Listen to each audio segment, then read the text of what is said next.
man, the myth, the legend, Nick Pinkerton of Twisted Wrister Hockey. Welcome back to the show, brother. Hey, thanks for having me on again, Russell. Yeah, it's good. We had you in on a pre-tape before. Or no, we did it live before, didn't we? Yeah, we did. And then we wanted to bring you back on because obviously your favorite team is the San Jose Sharks.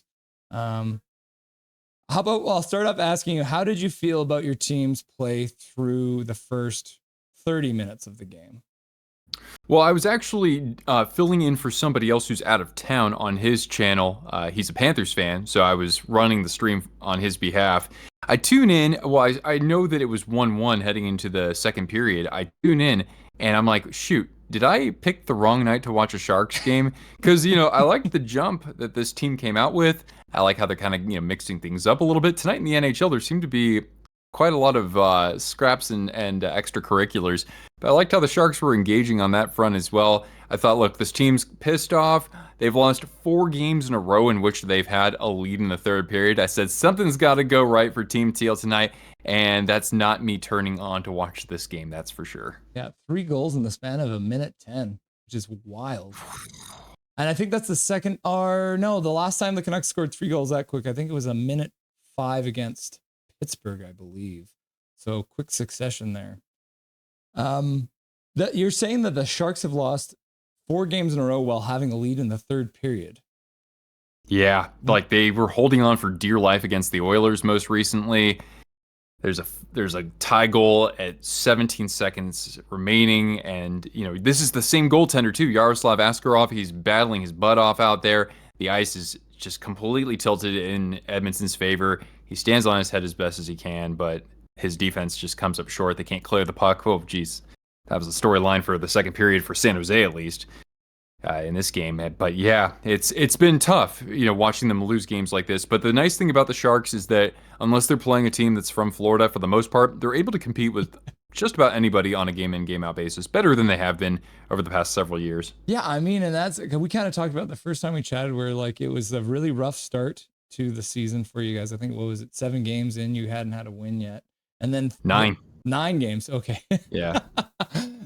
Look who's counting. But then things turned around, and you guys, your record since then, you guys have been playing really, really well up until, I guess, the last little bit here. What has been the biggest change from the first 9 games leading up to actually becoming a team that competes on a night-to-night basis? Yeah, I mean, the obvious choice is Celebrini, or for an answer, because he was in the lineup for the first game, which, by the way, they had a 3-goal lead in the third period, and guess what happened? They lost in overtime. But his addition to the lineup has been huge. I think Eklund has he's maturing before our eyes and not really getting talked about enough. It's unfortunate he came out of this game, but he did leave with a goal, so that's good. And also, I think one thing that's helping the Sharks this year is that in terms of special teams, up until the last, I'd say maybe 2 weeks. Something in my throat. Well, the special teams, generally speaking, has been better for this team. Having Celebrini there is certainly a reason why. Granlund has been playing the best hockey of his career. The penalty kill has been respectable. Again, things have been leaking as of late, but overall, this team has been largely much more competitive, in part because of the special teams play at both ends of the ice. We actually had a Boston Bruins fan who's been tuning in the last couple streams. His name is Matthew Roberts, and he's a Boston fan, but he actually has been cheering for the Canucks, which has been interesting. At first, he showed up talking smack, but he was talking about your goaltender, Askarov, and how, I mean, even one of our fans here in chat, you might see, is Hachiko, who's actually from California, and the Sharks are their favorite, second favorite team. So you'll actually see their image in their profile picture as a Shark.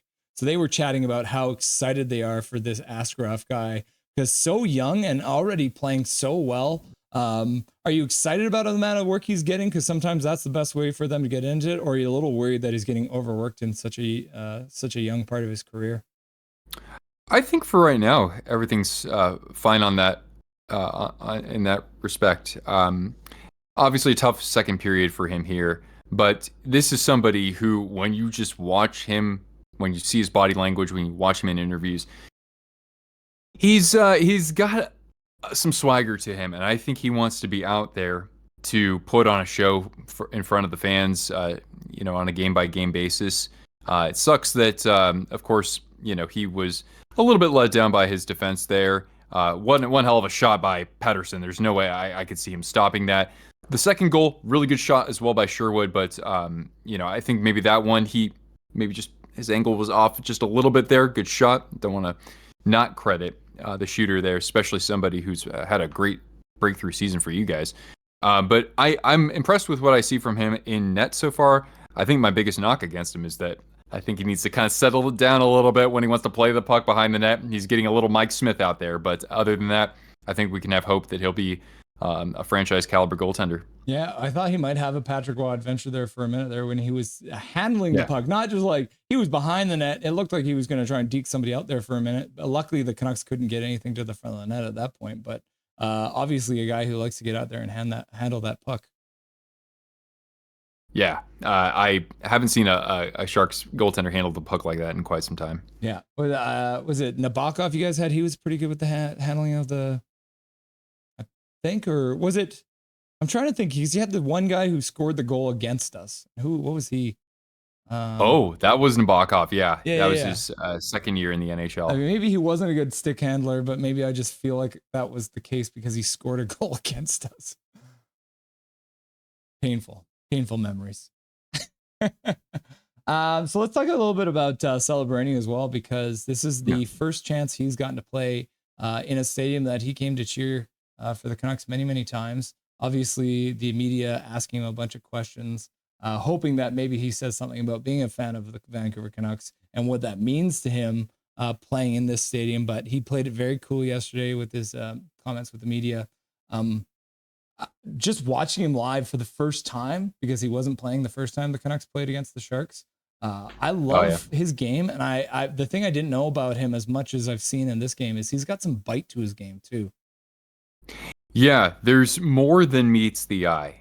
I've seen him in more recent times be much more expressive out there. He's okay. If he doesn't get a call, he might get a little ticked off about that. But no, he'll actually physically engage himself with competition to a greater extent than I expected from him. I forgot who it was against, but like he kind of got into, it wasn't really a fight. It was more of a tussle, if you want to call it that, with a player, and they got taken to the ice. But yeah, I think that he knows that there are a lot of players right now who are coming after him. They're deliberately trying to get under his skin by kind of getting that like extra little shot after a play. And I think that's good for him because he has to be able to learn how to protect himself, and hopefully his teammates are able to respond to when others are kind of going after him in that respect. But I think he's learning that that's something to expect for a lot of his young career too. Well, it's interesting too because there's always the comparison between Celebrini and Bedard now, because obviously they grew up they played on the same team as toddlers. But now it looks like Celebrini's kind of taken over that title as the most exciting young Canadian player. What could Bedard learn from Celebrini as a player who's coming into his first NHL season? I mean, I don't think I have an expert answer on that, but it's about just trying to make an impact in terms of the flow of the game, right? Like if you're hemmed in your own zone, like what do you need to do? What's something that can spark, light a spark for your team? And Celebrini, I'm more almost as impressed what he's able to do from a defensive standpoint in terms of winning puck battles. I think that's really big. Just seeing the way that he's able to win some puck battles and the simplicity. There's a sense of simplicity to how he does that. He makes it look much easier than it probably the effort that's required. So I think that's big. It's kind of like being able to anticipate when that puck's going to get away from somebody and being able to jump on it. I'd say that's probably something to Celebrini's game that he's already shown he can execute at a pretty high level. Yeah, I can't remember. It was one of the players from the Golden State Warriors was asked about Macklin Celebrini, and he actually talked about him for a good couple of minutes, which was interesting to see. But the one thing he said about Macklin is he's got that look, right? He's got that killer vision, and even he was chatting about the fact that Macklin might have been going through a little bit of a hard couple games, wasn't really scoring any goals or anything like that. And rather than just coming in and shooting from everywhere like a fool, he came in and played a really solid two-way game, was digging in the corners, and he was trying to improve other aspects of his game rather than just trying to play around and get a bunch of shots on net. So that was something, and coming from, obviously a team, the Golden State Warriors, that have won many, many championships, that's very high praise. I don't know if you've seen that one, that clip of the Golden State Warrior.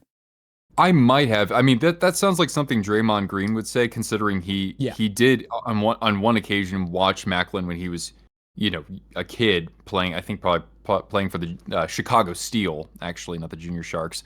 But it's great hearing that from somebody who wasn't known for his scoring in Draymond Green, somebody who was known for his intensity, not even necessarily the trash talk and the dirty shot here or there. It was the intensity that he played with. That was a key foundational piece to the Golden State Warriors. So he recognizes that Celebrini is committed to, being able to make those kinds of plays in order to win the 50-50 battles. And that sort of competitive drive, I think, is what you need in order just to have opportunities to, offensively showcase your abilities too. Yeah. I've been impressed so far tonight with the Sharks as well. The Canucks are pretty much the get more hits than anyone else. Like, they're obviously, Kiefer Sherwood is the highest hitting guy in the entire NHL by a mile. He'll probably set the NHL record this year, barring some kind of an injury. So far tonight, the Canucks have 18 hits. The San Jose Sharks have 15 hits. Is this something that you're seeing a lot from the team? Is that gritty side, getting those bodies into other people's bodies? Not really. I don't think that that's been the identity of the Sharks. I like when I do see those moments, though, especially when it comes from younger players. Somebody like William Eklund, who I saw early in his career, was shying away from contact. He now has learned how to physically assert himself better. But on the defensive side, I would not consider us a very physical team at all. So I like that in this case, even though that might not be the part of the formula for success for this Ryan Warsofsky coached Sharks team, they're at least, responding when the Canucks are initiating that. So I'm glad to see some of that. And, when you're losing games, the last thing you want is another team just like pushing you around. So I'm glad that they're, not putting up with that so much. Yeah, impressive to see. I mean, it's been a gritty game so far tonight. 2 fights already. Not really great fights, but I mean, the interference call caused Heinen to come in and step up and probably took the worst of it in that fight at the end of the day, ending up with an interference call and an instigator call. So it ends up being even. But then both teams ending up with a 5-on-3, which you don't see very often. Canucks taking advantage of their 5-on-3 to score that goal. What are you expecting to see from San Jose Sharks in the third period here? Because they've only had the 3 power plays so far. Canucks have 5. So a lot of the time you might see that even out. They are 1 for 3 on the power play so far tonight. Is that something you think they might be able to take advantage of to get back into this game? Well, the problem for the Sharks is they just, over the past several seasons, just don't draw penalties very much. So this has to be like a 5-on-5 effort that I've seen them, come back in third periods. But when those goals happen toward the end of the period like that, those 3 goals in 75 seconds or whatever, then that is, I think, kind of crushing as you head into the locker room. So I don't have my expectations all that high for this, especially for a team that, again, doesn't draw enough penalties to really give them that many quality opportunities to come back in this game. But they've been a more resilient team this year than I've seen in previous years. I mean, the one thing I would say about the Canucks is they have a tendency to sit back quite a bit when they have a lead. So I wouldn't be surprised to see the ice tilted against the Canucks, giving Demko probably some extra shots to deal with from Macklin Celebrini. Because like I said, the Canucks have a tendency, they'll sit back. They'll try and keep the Sharks to the outside, but a lot of the time that's what ends up shooting the Canucks in the foot, because they end up letting the flow of the game go the other way. Looks like we just got a dono here. Swervin' Irvin. Hey, Nick, do you think being on Amazon Prime will give Vancouver some shine in non-hockey cities?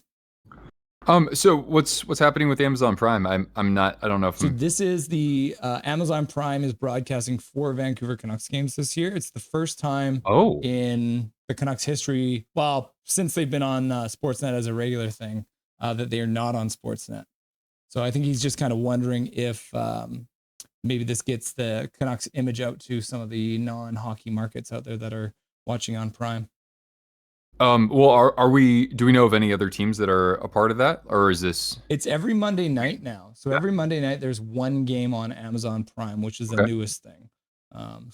But I guess the interesting thing is that as long as you have your Amazon Prime TV, you can watch all these free sporting events that are now on every single Monday night. So I think the NHL is trying to get the hockey out a little bit to some of the other non-hockey markets. So I think that might be part of it. But I think Swerve and Irvin also, you used his inspiration for one of your videos, didn't you? I did actually, yeah. It was such a fun question to answer on Canuck Clay's stream and back when the season started, and I just said, you know what, I'm just gonna make a video of this. But yeah, just one little thing regarding the question that he asked with the donation. You also have to kind of measure the success of what you're able to do on a Monday night broadcast versus, I think, if we're talking about non-traditional markets, I think getting through the football season is going to be a big factor in that, I would think. Yeah, that's the thing is in Canada here, a lot of people don't understand how big college football is, college basketball, right? So people would rather go and see a college football or college basketball game than a hockey game a lot of the time. Thanks for the dono, Swerve. I think so. Yeah. Yeah. Yeah. So shots are 16-20. Face-offs percentage. Sharks are having a bit of a struggle in the face-off dot right now. 37% so far this game. Is that something they've struggled with for a lot of the year, or is that something new in these last couple losing streak? I'm sorry, I was just replying to a comment, but in terms of shot disparity? For face-offs, they're struggling tonight. They're only at 37.8%. Is that something that you've seen in the last like 4 games where they've been losing, or is it something that's been pretty even so far this year? For the most part this year, I think they've been fair. I don't want to say right in the middle of the pack, but it hasn't been, at least when I just try to recall what our color commentator is discussing, he never really mentions that as a pain point for them. So I don't think it hasn't stuck out like a sore thumb this year. Good to hear.